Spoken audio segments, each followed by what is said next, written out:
Now to an I-Team exclusive tonight. It's been 1 month since a Maine man was shot and killed by police.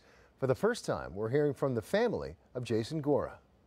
Jason was a human being who was in trouble, and we reached out to the people we thought would help him, and instead they killed him.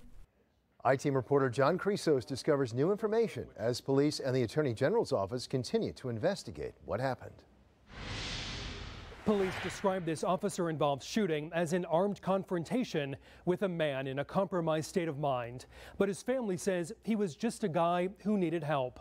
And audio recordings of conversations between police and dispatchers reviewed by the I-Team suggest Gora didn't have a gun and, in fact, had no weapon at all. He was well liked. He wasn't a bad person. Dale Boyce is Jason Gora's aunt. That's Jason when he was younger. He was really like a giant teddy bear.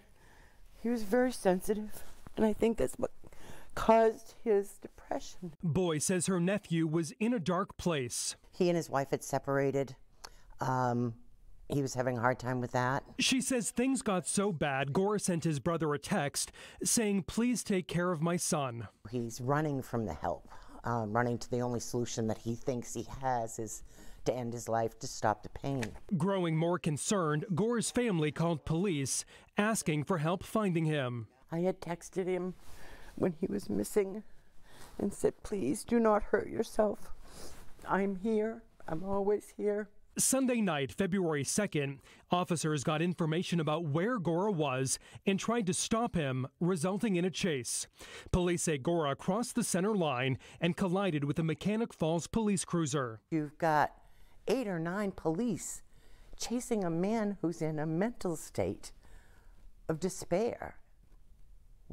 What circumstance did you think you were creating? There wasn't a warrant for his arrest.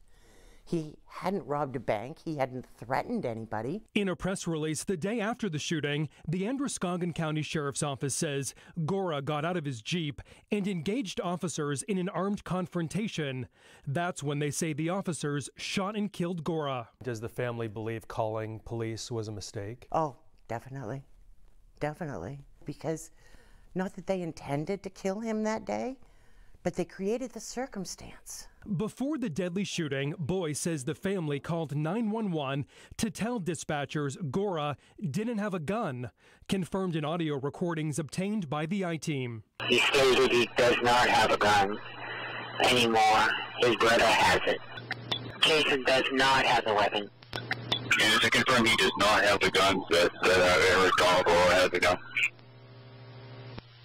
10-4, he does not have the gun. His brother has it.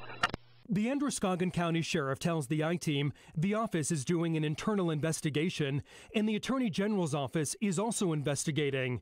Citing those investigations, the sheriff would only say the press release describing an armed confrontation was accurate. I see in my dreams at night Jason in the middle of this parking lot, lost, and all these people trying to kill him. Boyce says her nephew may have had a small pocket knife. There was one among Jason's items returned to the family. How could you be so threatened if you were more than 100 feet away from this person, even if he had a knife in his hand? You don't bring a knife to a gunfight. He was running away. He wasn't running towards them. He didn't have a gun. For now, Jason Gora's family just wants to know more about what happened. When do we get the answers to these questions? We're still grieving Jason's death. We will grieve forever the loss of someone that we loved. The officers involved are on administrative leave during this investigation. The sheriff and police chief say 3 of the 4 involved are specially trained in mental health crisis intervention. It could take 2 years or more for the Attorney General to release his report on the shooting.